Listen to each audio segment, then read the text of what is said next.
So you guys, Musam Selegu, who is of course a polygamist and a very traditional man, I have to say, did this video saying that he went to church for the Easter holidays, you guys, and you could see in his face the glow. He talked about, how God has saved his life when, I think it was last year, if I'm not mistaken, last year or the year before that, when he suffered a mild stroke which landed him at the hospital. He did a whole 8 minutes video, of course, praising God, you guys, thanking God for protecting him and, of course, for giving him his family, you guys, and for giving him also his wealth, you guys. I'm not going to say much, but I'm just going to go ahead and insert the whole full video, guys. Something that I've noticed when I checked in the comment section,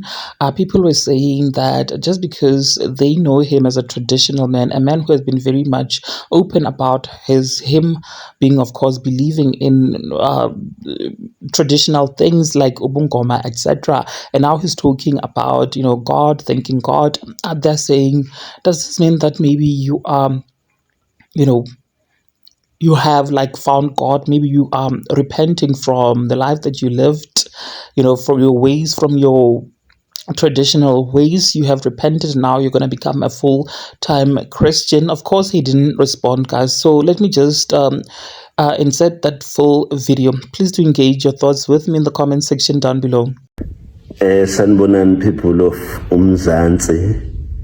Ngiyaphila, le ndoda eza kunina uMseleko uyaphila.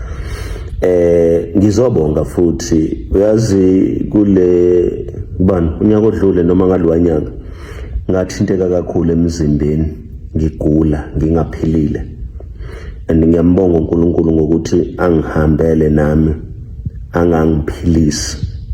Uyabona namhlanje akudinga ukuthi kufike umuntu osuka phesheya noma osuka kuphi azongitshela ukuthi yazi Mseleko emzini wakho makuthiwa ukho kuyokwenzakalana, ngoba uNkulunkulu wangipha lelo thuba lokuthi ngikwazi ukubona, ngizibonele mina ukuthi yini ezokwenzeka mase kuthiwa angikho.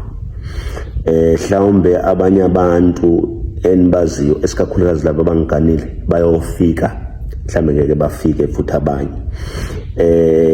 Kodwa ke ukugula akubanga intembi kwakona.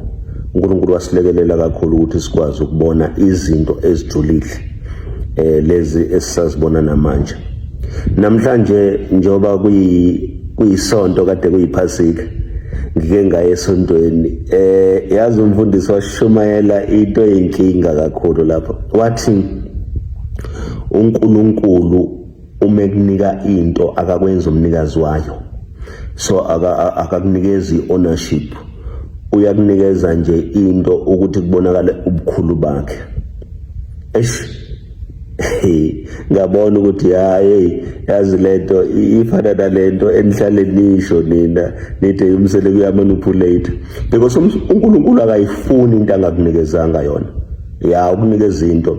Wathi sikhuluma ngamadoda afana noAbrahama, okwathi uSara esezele indodana, wathi uNkulunkulu hamba unikela ngaleyo ndodana engikunike yona. Uthi uNkulunkulu ufune yakhe.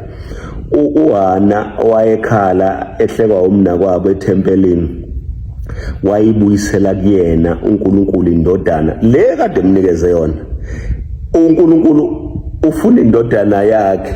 Lokhu nina nikubiza ngokuthi manipulation, ide uMseleko uyamanipulate. Ngizwile namhlanje ukuthi ngiright, ngisemkhondweni, ngifuna okungokwami engangikunikezile, angifune engingakunikezanga. But yazi nayi into engithintile. Uthi umfundisi kuyavela ke mawukhungethwe umoya womntandane noma ungeyona intandane, because uma ngabe ungeyona intandane uthi izinto belongs to us. Uma ngabe uyintandane, intandane ilwela ukuthi izinto ezami.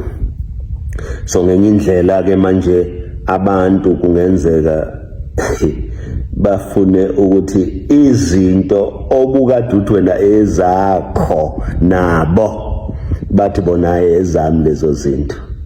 But ke egcineni kosuku ngizobonga abantu baseNingizimu Afrika, ngiyanibonga nje nonke ngemthandazo yenu. Izolo bengihambele omunye umngcwabo wakaMseleku, wathi umama, uyazi ngesikhathi ugula Mseleku baningi abantu abathandazayo.